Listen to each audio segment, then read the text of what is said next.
তিলকে আসলে কিভাবে তাল বানাতে হয় সেটা মনে হয় আমাদের থেকে ভালো আর কেউই জানে না। গত কয়েকদিন ধরে এই ধরনের নিউজ সোশ্যাল মিডিয়ায় ঘোরাঘুরি করছে, আর এটা দেখে তো অনেকেরই মাথায় হাত। টাঙ্গুয়ার হাওর তো বন্ধ, ওদিকে হাউস বোটে অ্যাডভান্স টাকাও দিয়ে ফেলেছি। এখন তাহলে কি হবে? আসল কাহিনীটা এবারে আপনাদের জানাবো, এবং সেই সাথে রিজনেবল প্রাইসের মধ্যে প্রিমিয়াম হাউস বোটের সকল প্রকার সার্ভিস নিয়ে কিভাবে টাঙ্গুয়ার হাওর ভ্রমণ করবেন সেটাও আপনাদের সাথে শেয়ার করব।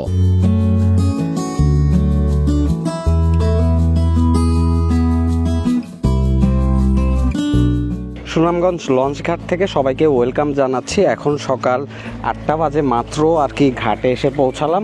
এই বছরে 2বার কিন্তু টাঙ্গুয়ার হাওরে আসা, এই দিয়ে দ্বিতীয়বার হবে। আর এই দ্বিতীয়বার শুধুমাত্র আপনাদের জন্যই আসা। কারণটা হচ্ছে এই নিউজ অনেকে অনেক ধরনের কোশ্চেন করেছেন, যেটা আমি ভাবলাম যে ক্লিয়ার করার জন্য আমাকে এখানেই আসতে হবে। আর আজকের ওয়েদারটা দেখেন, একদম পারফেক্ট হাওরের ওয়েদার যেটা, সেটাই কিন্তু আজকে আছে। প্রতিবার তো লাক্সারিয়াস হাউস বোটগুলো দেখাই, বাট এবার অনেকে একটু বাজেটের মধ্যে হাউস বোটগুলো দেখতে চেয়েছেন, তো সেটার জন্য এবার আপনাদেরকে আমি এই হাউস বোটের রিভিউটা দিব। এটা হচ্ছে জলের গান। এইটা হচ্ছে হাউস বোটের বাইরের সাইড, আর ভিতরে যদি ঢুকি শুরুতেই হচ্ছে লবি। কোনো হাউস বোটের লবি আবার মিডিলেও থাকে, বাট এইটার লবি কিন্তু সামনেই আছে। আমাদের ওয়েলকাম ড্রিঙ্কস চলে আসছে, থ্যাংক ইউ। এইটা আমার কাছে খুবই ভালো লাগছে। এটা গাছের গুড়ি কেটে কেটে এরকম ডিজাইন করা, আর এখানে টাঙ্গুয়ার হাওরের সব পপুলার জায়গাগুলোর নাম এখানে লেখা, যেমন এই যে বারেক টিলা, তারপরে শিমুল বাগান, টেকের ঘাট, এই সব জায়গাগুলোতে কিন্তু আমরা যাব।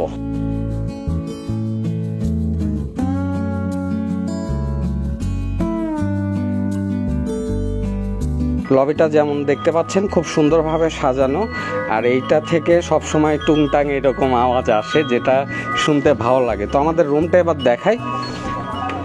এই যে আমার বন্ধু প্রথমেই দেখা তার সাথে, এইটা হচ্ছে রুম। একদম লবি দিয়ে ঢুকে শুরুর দিকেই এই হচ্ছে রুম। বাহ, সুন্দরভাবে ডেকোরেশন করা রুমের, লাইটিং শাইটিং। হ্যাঁ একটু ইউনিক লাগতেছে এটা। আর কি আছে দেখি, এই পাশে হচ্ছে একটা মিরর আছে, আর এইটা হচ্ছে ওয়াশরুম। ওদের ডেকোরেশনটা কিন্তু আমার কাছে বেশ ইউনিক লাগতেছে। দেখেন বেসিনের ডিজাইনটা একটু দেখেন, কাঠের এটা। এই পাশে হচ্ছে বেলকনি। ও, বেলকনিতে আর একটা জিনিস দেখেন, এখানে কিন্তু দোলনা আছে। আমি এই ফার্স্ট কোনো হাউস বোটের বেলকনিতে এরকম দোলনা পেলাম। যাক, ভালোই কাটবে সময়টা মনে হচ্ছে। আর এই পাশে একটা উইন্ডো। এই বোট সম্পর্কে আরও ডিটেলস আপনাদেরকে ধাপে ধাপে জানাবো। তার আগে চলেন এখন বোটের ছাদটা একটু দেখে আসি। আর এই যে দুই পাশেই দেখতে পাচ্ছেন রুম, টোটাল 7টা রুম এই হাউস বোটে। 20 থেকে 25 জনের মতো ক্যাপাসিটি এই হাউস বোটে। আর রান্নাবান্না চলছে এই পাশে। আর এই যে উপরে ওঠার সিঁড়ি এটা। আর এই যে ঘরের মতো দেখতে পাচ্ছেন না, এগুলো কিন্তু পানির ট্যাঙ্কি সব। এই পাশে আছে, এই পাশে আছে, তারপরে এই পাশে খাবার ব্যবস্থা করা আছে দুই পাশেই। আর সামনে 2জন শুয়ে হাওর বিলাস করতে পারবে। 2জন না, অ্যাকচুয়ালি কাপল থাকলে 2জন একটাতেই বসতে পারবে। সকাল 9টার আগে আমাদের হাউস বোটটা ছেড়ে দিল ঘাটের থেকে, এখন রওনা হচ্ছে। আর আজকের ওয়েদারটার প্রেমে পড়ে গেছি আমি, এক কথায় একদম হাওর বিলাসের পারফেক্ট ওয়েদার হচ্ছে এইটা। আর ওই যে সামনে দেখতে পাচ্ছেন মেঘালয়ের পাহাড়। হাওরের মাঝে চলছে এখন সকালের নাস্তা, আর এটা কিন্তু একদম বোটের ছাদে। আজকে যদি সেই কড়া রোদ থাকতো তাহলে কিন্তু ছাদে বসা পসিবল হতো না। তো খাবারে দিয়েছে খিচুড়ি, এই পাশে আচার, বেগুন চাক ভাজি, ভর্তা দিছে কিসের যেন একটা, আর হচ্ছে মুরগির মাংস। এইরকম একটা পরিবেশে এরকম ফিল নিতে নিতে সকালের নাস্তাটা করব।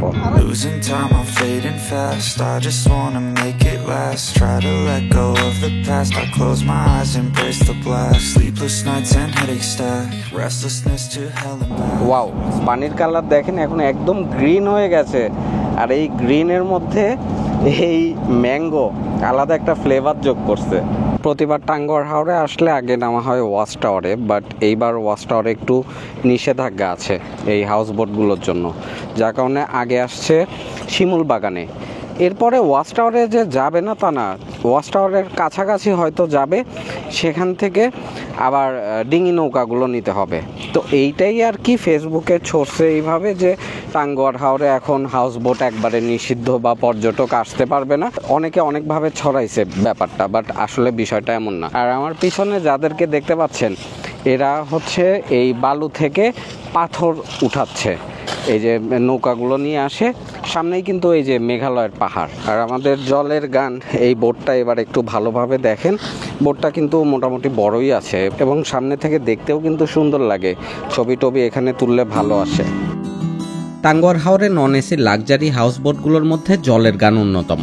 এই হাউসবোটে 5 বেলা মানসম্মত খাবার সহ টাঙ্গুয়ার হাওর ভ্রমণের পুরো প্যাকেজটাই আমরা নিয়েছি জনপ্রতি মাত্র 6,600 টাকা খরচে। Attach bath, private balcony, private দোলনা, কিং সাইজ বেড সহ এই হাউসবোটে রয়েছে আরও অনেক সুবিধা। প্যাকেজ সম্পর্কে আরও ডিটেলস আমি ভিডিও স্ক্রিনে দিয়ে রাখলাম, চাইলে একটা স্ক্রিনশট দিয়ে রাখতে পারেন। আর সিজন বা সময় বুঝে প্রাইস কিন্তু ওঠানামা করে, তাই সবচেয়ে ভালো হবে তাদের ফেসবুক পেজে গিয়ে চেক করা অথবা স্ক্রিনে দেওয়া নাম্বারে কল করে আপডেটটা জেনে নেয়া। আর যদি আমার চ্যানেলের প্রোমো কোড ইউজ করেন শাহরিয়ার অফিসিয়াল, সেক্ষেত্রে আরও কিছু ডিসকাউন্ট পাবেন। মোটামুটি ওই মাথা থেকে এতখানি হেঁটে আসলাম, ওই সামনেই বাগানের গেট। এই শিমুল বাগানে ঢুকতে যে এন্ট্রি ফি লাগে এটা মনেই ছিল না, এখন দুইজনই বোট থেকে আসার পরে মনে হয়েছে যে এখানে তো গেটে এন্ট্রি ফি লাগবে। আসলে এই এন্ট্রি ফিটা অযথা দিয়ে রাখছে, যখন এই বাগানে কিছু না থাকে সেই সময়ও এন্ট্রি ফি নেয়। আগে 30 টাকা না 50 টাকা ছিল, দেখি এন্ট্রি ফি এখন আবার কত চায়। আর সকাল থেকে ওয়েদারটা মেঘলা থাকলেও এখন কিন্তু আবার কড়া রোদ উঠে গেছে, গরম লাগছে এখন আবার। এসে গেটের সামনেই সজল ভাইকে পাইলাম, ওনার কাছ থেকেই টিকিটের টাকা নিলাম দুইজনের। ভাই নেন, দুইজন হর্স রাইড নিছেন, নেবেন? এখানে কিন্তু অনেক ঘোড়া। কার ঘোড়ার কি নাম একটু বলো তো? মাস্তান। চিন্তা করছেন এই ঘোড়ার নাম মাস্তান। আর এটা বীর বাহাদুর। এটা দুলা ভাই। এটার নাম কি? সিনবাদ। আর এটার নাম জিল্লু। জিল্লু মাল দে, উঠলে মাল দিব। ওদের ঘোড়ার নাম শুনলাম, কারণ নামগুলো খুবই মজাদার হয়। একবার আসি এক রকম নাম শুনি। হ্যাঁ, একটু পরে উঠতেছি, এমন সময় আছে আমাকে। সালাম দেয় ঘোড়া, দেখি সালাম দিতেছে না। দুলাভাই সালাম দিল। তাহলে এই ঘোড়াগুলোতে উঠলে পুরা শিমুল বাগান একটা রাউন্ড দেওয়া হবে। 50, 100, 150, 200 যে যা পারে দিয়ে যায়। খুবই দুঃখের একটা ব্যাপার হচ্ছে এই পর্যন্ত কতবার টাঙ্গুয়ার হাওরে আসলাম, কিন্তু কখনো শিমুল বাগানে শিমুল ফুলটা দেখলাম না। আসলে ওইটার একটা টাইম থাকে, কিন্তু ওই টাইম মেনটেন করলে আবার তখন হাওরের টাইম থাকে না। এই দুইটা মিলানো কষ্টকর একটা ব্যাপার। ফেব্রুয়ারি মাসে ফুল থাকে, একদম পুরা বাগান ওই সময় সবুজের মাঝে একদম লাল হয়ে যায়। আমরা এলাকার আমরা খুশি থাকলাম না, আমরা ফ্রিতে করে আমরা করতাম না। তোমরা যে ফ্রি ঘুরাও এটা জানি, এর আগে আমি ক্যাপ্টেন হাউস বোট থেকে আসছিলাম, পুরাটা ঘুরাইছো সুন্দর করে। আমি আসি প্রতি বছরে 1-2 বার করে আসি। শিমুল বাগানে এবার নতুন কিছু অ্যাড করা হয়েছে, যেটা এবার আসার পরেই দেখলাম। আমার ওই পাশে দেখতে পাচ্ছেন ওখানে বেশ কিছু দোলনা বসানো হয়েছে, বসার চেয়ার বসানো হয়েছে। ভালোই, এখন পরিবেশটা আগের তুলনায় একটু বেটার আছে। সবাই ঘোরা নিয়ে আসবে, একজনেরটা নিলে আর একজনের মন খারাপ হয় নাকি? একটা ফ্লেক্স বলতে পারেন এটা, কারণ কেউ বলবে 350, কেউ বলবে 150, কেউ বলবে 100, লাস্টে 50 হয়ে যায়। যদি ফরেনার পাইতো তাহলে 10,000ও বললে। ঠিক কথা, মানে কোনো কিছুর তাদের কোনো লিমিটেশন না। আমাদের বাংলাদেশের ট্যুরিজমে এরকম ঘটনা কিন্তু আসলে আগেও ঘটছে। ফরেনার দেখলে শোনা এটা। ঘোড়া কত? হ্যাঁ, 50 টাকার ঘোড়া কিনে ফেলছেন ভাই। মাস্তান না এটা? সিনবাদ। শিমুল বাগানে সময় দিছিল মাত্র 20 মিনিট, ওখান থেকে আবার চলে আসছে বারেক টিলাতে। মানে সবই এবার উল্টা হয়ে গেছে। ফার্স্টে যাইতাম ওয়াচ টাওয়ারে, ওইটা হবে কালকে। যেগুলো শেষের দিকে দেখি এইবার ওইটাই ফার্স্টে দেখা হচ্ছে এবং ম্যাক্সিমাম বোটই নাকি এবার এই নিয়মেই চলতেছে, এতে করে নীলাদ্রি লেকে একটু তাড়াতাড়ি পৌঁছানো যায়। নিয়ে গেছে জি জি চলেন বাইকে চলেন ভাই আগে কথা বলছে ভাই একজন ওঠেন। আমার সাথে আছেন। না দুইজন উঠবো, দুইজন। এই যে এরকম সব বাইক আছে, এরা একদম টিলার উপরে উঠাই দিবে। ওঠেন। ভাই দুইটা গাড়ি দুটো এই পাশ দিয়ে এখন রেলিং করে দিছে, আগে এই রেলিংটা ছিল না, রাস্তাও একটু ভাঙা ছিল সামনে, ওগুলো এবার ঠিকঠাক করছে। আমাদের দুইজনকে একদম টিলার উপরে নামাই দিবে, দুইজনে নিবে 50 টাকা, আর যদি নামি সেক্ষেত্রে আবার 50, তবে নামার সময় ইজিলি নামা যায়।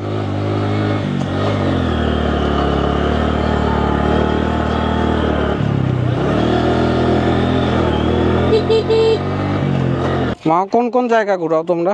আমরা এই মিনি সুইজারল্যান্ড, বাইক টিলা, এই ঝর্ণা, এই রাজার ঝর্ণা আছে, আর সাদা রাজাই ঝর্ণাতে এখন পানি কেমন? পানি আছে, আপনারা গোসল করতে পারবেন। আচ্ছা, এরকম দাঁড়ায় পানি গোসল করতে পারবেন, হ্যাঁ। তো এর আগের ভিডিওতে আপনাদেরকে সবকিছুই ঘুরাই দেখাইছি, এইবার আর এত কিছুতে যাব না, যেহেতু সবকিছু আমার দেখা আছে। আর এই যে এটা বাংলাদেশের শেষ সীমানা, এইখানে দেখতে পারবেন যে এখানে এই যে পাথর দিয়ে রাখছে। তো আমরা এখন এইটা পার হয়ে আরও সামনের দিকে যাচ্ছি, ওই সামনে সীমানা পিলার আছে, ওই পর্যন্ত যাব। এই পানির কালারটা শুধুমাত্র সিজন টাইমে আসলে পানির এইরকম কালার পাবেন।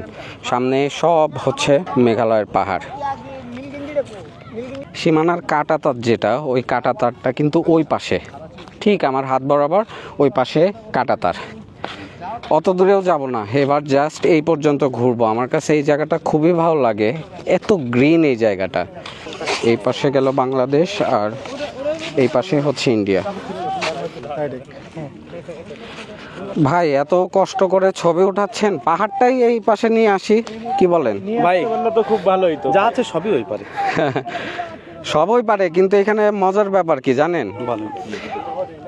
মানে ওই পারের মানুষ ওই পারে থেকে এই ভিউটা উপভোগ করতে পারে না, যেটা আমরা এই পারে থেকে পারি। মানে পজিটিভ দিকটাই তো। হ্যাঁ হ্যাঁ। এবং ওই পাশ থেকে বাংলাদেশ যেহেতু সমতল একটা দেশ, বাংলাদেশ কিন্তু খুবই সুন্দর দেখায় যখন আপনি ওই পাশ থেকে দেখবেন। মানে ওই পাশের মানুষ, আমরা এই পাশে থেকে অনেকে আফসোস করি যে পাহাড় সামনেই আছে, পাহাড়ে যেতে পারতেছি না, আর ওই পারের মানুষও আফসোস করে যে বাংলাদেশ এত সুন্দর এই পাশ থেকে, অথচ আসতে পারতেছে না। ওদিকে যে মানুষ যাচ্ছে দেখা যাচ্ছে, ওগুলো কি বাংলাদেশি? হ্যাঁ, এই যে একটা বাংলাদেশি, এই যে একটা।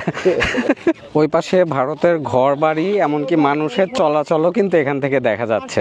ভাই শশা কত করে? 20 টাকা।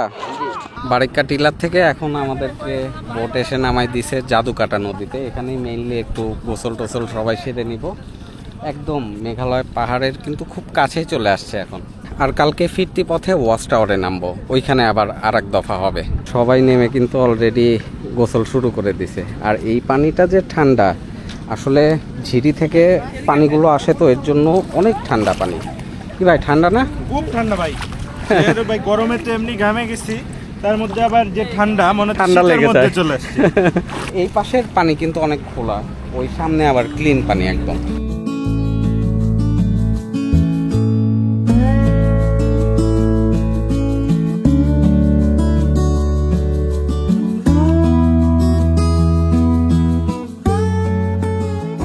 এখানে সব খাবারই রাখা আছে, মাছ, মাংস, ভর্তা, ভাজি, যার যতটুক লাগবে নিয়ে খেতে পারবে।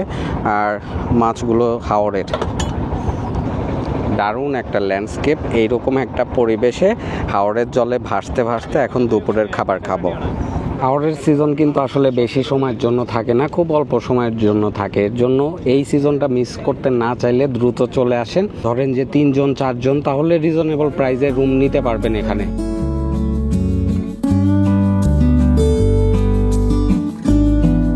ভেবেছিলাম টেকের ঘাটে আসার পরে ফার্স্টে যাব একটু লাকমাছড়াতে, ওখানে ঘুরে ফিরে এসে দেন নীলাদ্রি লেকে সময় কাটাবো।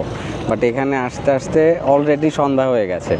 তো তো এর মধ্যেও ছোট্ট করে কিছু ড্রোন ফুটেজ নিলাম আপনাদেরকে দেখানোর জন্য। ছোট বড় হাওরে যত নৌকা চলে সব কিন্তু এই টাইমে এসে টেকের ঘাটে ভেড়ে।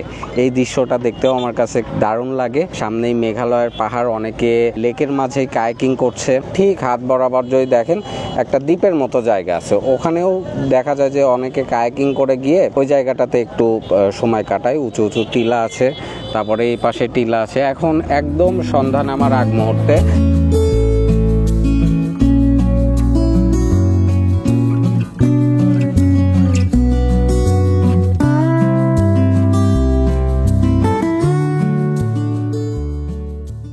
এই পাশ থেকে রাতের ভিউটা দেখেন, মানে ভারতের সব লাইট জ্বালাই দিছে, ওই আলোটা আবার এই পানিতে এসেই পড়তেছে।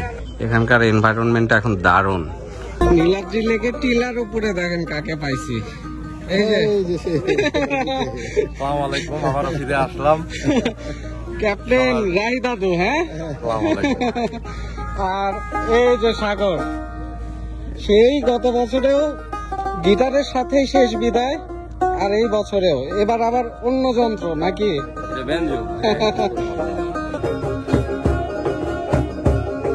হাওড়ে যারা এক রাত কাটায়নি তাদেরকে আসলে এই ব্যাপারটা কখনোই বোঝানো যাবে না। গান বাজনা, আড্ডা আর খাবার দাবারের মাধ্যমেই অপরিচিত মানুষগুলো খুবই আপন হয়ে যায়।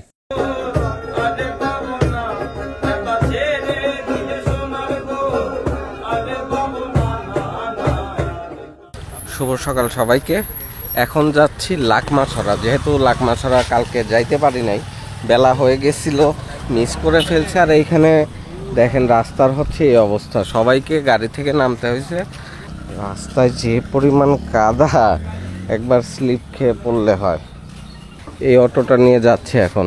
আজকে সকাল থেকে ওয়েদারটা একটু মেঘলা, মানে বৃষ্টির নামা নামা ভাব, তবে বৃষ্টির কোনো দেখা নাই। আর গতকাল রাত প্রায় 3টা সাড়ে 3টা পর্যন্ত বোটে নাচ গান আড্ডা এইসব হয়েছে। সকালে উঠে দেখি শরীরটা প্রচণ্ড ব্যথা, যার কারণে একটু লেটও করে ফেলছি।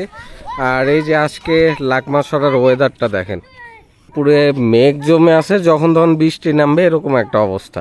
যে উপরে কিন্তু এই যে কালো কালো দেখা যাচ্ছে, এগুলো আসলে কয়লা, এগুলোই উঠাচ্ছে। আচ্ছা, কয়লা কি কোনো সময় কম ওঠে, কোনো সময় বেশি ওঠে এরকম? বর্ষাকালে ওই যে নদী দিয়ে বেশি পানি হয়, এই সময় কয়লা করে 4-5 টন জন্য তুলে। এই যে জায়গায় জায়গায় খোঁড়া দেখতে পাচ্ছেন, এই জায়গাগুলো থেকে কয়লা উঠানো হয়েছে, এগুলো দিয়ে ছেঁকা হয়। সারাদিনে কয় বস্তা উঠাইতে পারেন? তো এক বস্তা 200 টাকা বিক্রি করেন না? এটা আসলে অনেক খাটনির কাজ, কিন্তু মানে এই মাটি থেকে তুলে আবার ওইটা ছেঁকতে হয়, দেন কয়লাটা বের হয়। এখানটায় আগের থেকে একটু কড়াকড়ি নিয়ম হয়েছে পর্যটকদের জন্য। আগে যেরকম এসে অনেক দূর পর্যন্ত যাওয়া যাইতো, তারপরে ইচ্ছা মতো ড্রোন উড়ানো যাইতো, এখন কিন্তু এই ব্যাপারগুলো আর অ্যালাউ করে না। এই যে সামনে সাইনবোর্ড দেখতে পাচ্ছেন, প্রথমটায় লেখা এই লাইন অতিক্রম করার নিষেধ। তারপরেও ওই পর্যন্ত অনেকে গেছে, বাট তারপর থেকেই ইন্ডিয়া শুরু। প্রচণ্ড ঠান্ডা এই পানি। এই পানিতে সবসময় একটা স্রোত থাকেই, পানিটা ওই পাশ থেকে নামে, এই পাশ দিয়ে গড়ায় গড়ায় চলে যায়, মানে ছড়ার মতো চলে গেছে। একদম পরিষ্কারভাবে দেখতে পারবেন এখন যে একটা ছড়া। তো এই পানিতেই পাথর ভেসে আসে এখানে। যাক, আজকের ওয়েদারটা কিন্তু খুবই চমৎকার। ওই যে সামনে খেয়াল করলে বুঝতে পারবেন, গরু ছাগল সব ঘাস খাচ্ছে, ওগুলো কিন্তু সব বাংলাদেশের।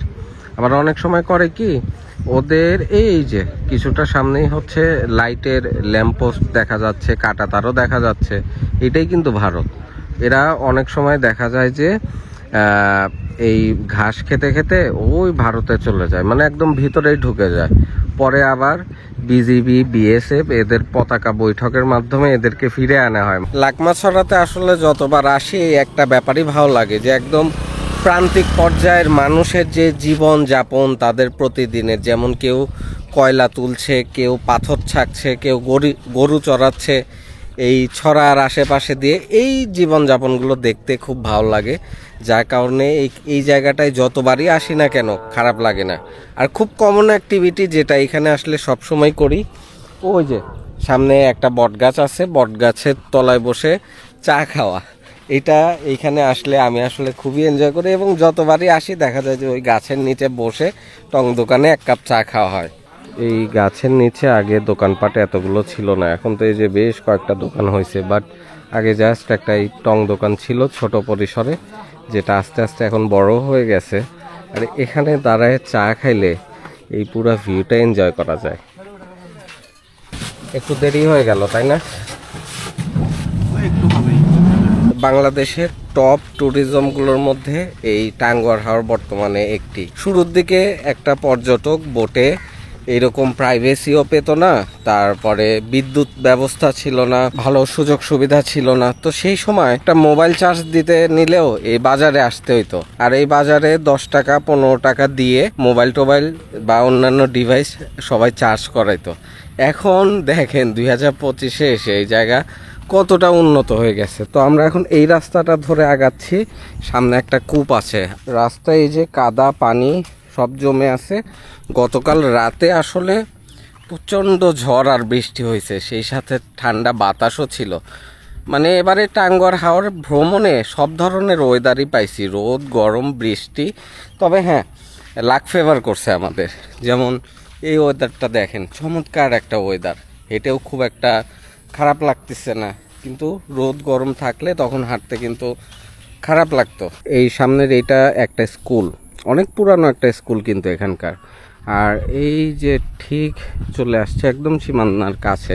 এই পানিটা দেখেন কত স্বচ্ছ, এটা কিন্তু কূপের পানি, এই দিক দিয়ে গড়ায় যাচ্ছে, একদম স্বচ্ছ পানি। দেখেন পাথর পানি আর এত ঠান্ডা, ঝর্ণার পানি।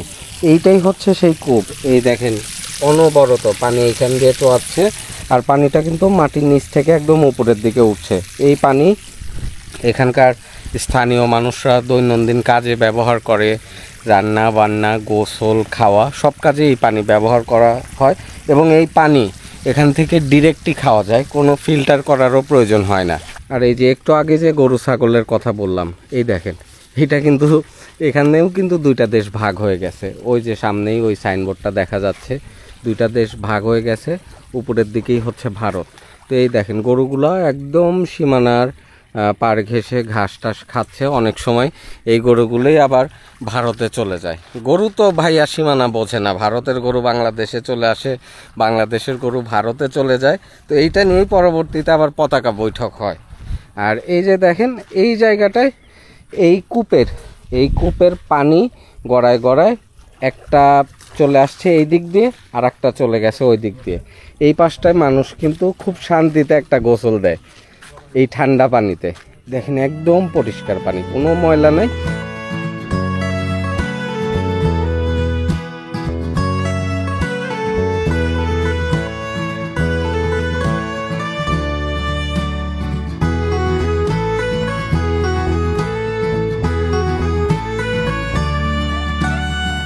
এখন চলে আসছি ওয়াচ টাওয়ারে, বাট এবার কিন্তু বোট ওয়াচ টাওয়ারে থামে নাই, কারণ এই হাউস বোটগুলো এখন আর ওয়াচ টাওয়ারের কাছে যাইতে দেয় না।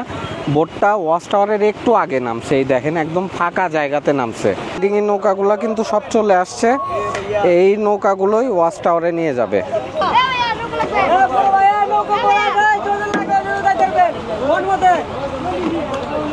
তো এই বোটটা আপাতত নিলাম 200 টাকায়। ওয়াচ টাওয়ার এবং আশেপাশে যা যা ঘোরার মতো আছে সব কিছু ঘুরায় দেখাবে।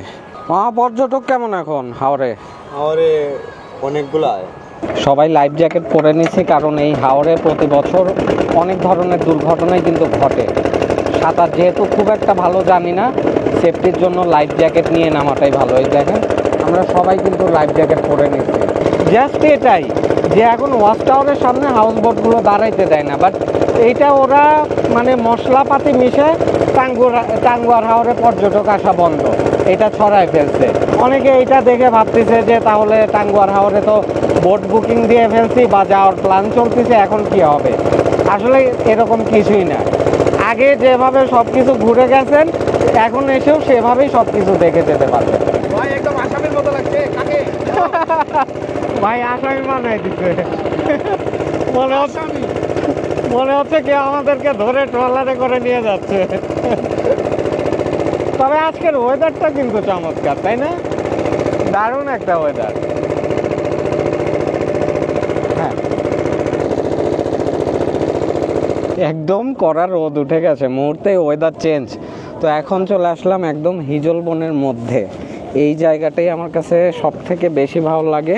ভাসমান দোকানও কিন্তু চলে আসছে। মামা একে ডাক দিছে।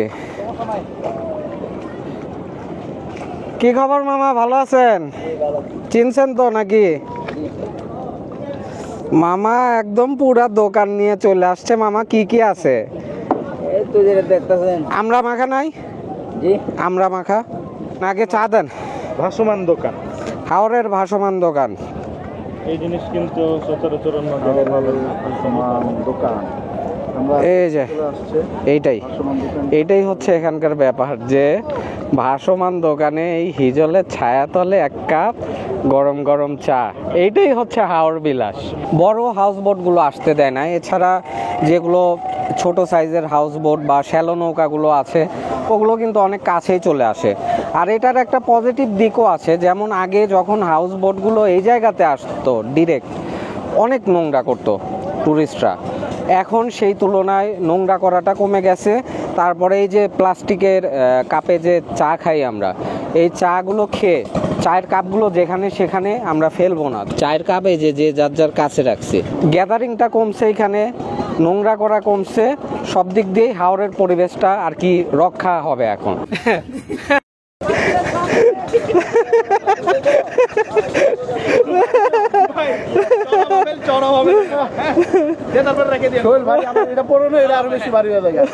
এখানে আমরা যখন আসছিলাম তখন বোট একটাই ছিল, আমাদের দেখা দেখি মোটামুটি সবাই চলে আসছে।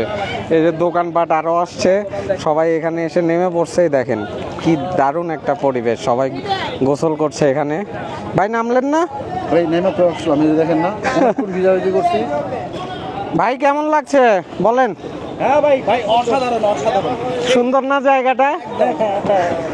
রিয়াদ ভাই তো প্রথমবার আসলেন না? মানুষ না আসলে হাওরের মজা পাবে না, এটা বাস্তব, তাহলে ওই হাওরে আসতে হবে। এটা বাস্তব। ভাই তো প্রথমবার আসলেন, কেমন লাগলো বলেন? খুব সুন্দর, আমাকে এখানে থাইকা যেতে মন করছে ভাই। থেকে যান, থেকে যান। এই জায়গাটাই এরকম, যে কারো আসলে মানে শহরের ব্যস্ত জীবন ছেড়ে যে এখানে একবার আসবে, তার শুধু মন চাবে যে এখানে থেকে যায়, সময় কাটায় ঘন্টার পর ঘন্টা। এইটাই সেই মুহূর্ত, কষ্টের একটা মুহূর্ত। বোট থেকে লাফ দিয়ে নামে এরা তিরিং বিরিং করে, আর ওঠার সময় কষ্টটা বোঝে। ভাই তো তাও ইজিলি উঠছে, দেখি এই ভাইয়ের কি অবস্থা হয়। ভাই একা উঠতে গিয়ে দেখি দেখি ভাই যে কি করবে, হবে হবে, আপনার দ্বারাই হবে। পারবেন পারবেন হয়তো। এই উঠছে উঠছে উঠছে, যাক ভালোভাবে উঠছে, সাপোর্ট ছিল এই জায়গায়, এর জন্য ভালোভাবে পারছেন। ওয়াচ টাওয়ারের ওই লেভেল পর্যন্ত পানি উঠে যায়, কিন্তু এবার পানি প্রথমে বেশি ভাবছিলাম, বাট তুলনামূলক এখানে এসে কমই মনে হচ্ছে। ভাই সাবধানে সাবধানে। ওয়াচ টাওয়ারের এই সিঁড়িগুলা কিন্তু অনেক পিচ্ছিল, ওঠার সময় একটু সাবধানে উঠবেন সবাই।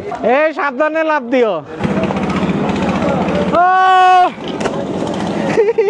চিন্তা করছেন, এ হচ্ছে হাওরের পোলাপান। দেখেন ওয়াচ টাওয়ারের অত উঁচু থেকে একদম ডিরেক্ট নিচে লাফ দিল। নিচে বোট আছে, যদি একবার এই বোটের উপরে পড়ে, ওই যে লাফ দিল।